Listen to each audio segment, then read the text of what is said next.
ইন্দোনেশিয়ার ৮০তম স্বাধীনতা দিবস পালিত হয়েছে ঢাকায়। জমকালো নানা আয়োজন আর ইন্দোনেশিয়ান খাবার পরিবেশনের মাধ্যমে ঢাকাস্থ দূতাবাসে দেশটির নাগরিক ও স্থানীয়দের নিয়ে ছিল এই অনুষ্ঠান। এই স্বাধীনতা দিবসের প্রতি শ্রদ্ধা ও কেক কাটার মাধ্যমে এই আয়োজন সম্পন্ন হয়েছে। রিপোর্ট করেছেন সুফিয়ান ফারাবি। দক্ষিণ পূর্ব এশিয়ার দেশ ইন্দোনেশিয়ার ৮০তম স্বাধীনতা দিবস আজ। এ উপলক্ষে ঢাকায় দেশটির দূতাবাসে এই আয়োজন। ৩৫০ বছরের বেশি সময় পরাধীন থাকার পর স্বাধীনতা পেয়েছে ইন্দোনেশিয়া, তাই তাদের কাছে স্বাধীনতা দিবস অন্যরকম এক অনুভূতির নাম। I feel amazed for today because we can together with our friend in Dhaka.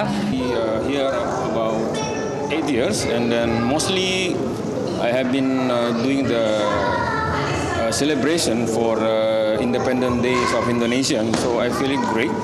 I live in Bangladesh right now, but my feel still in Indonesia.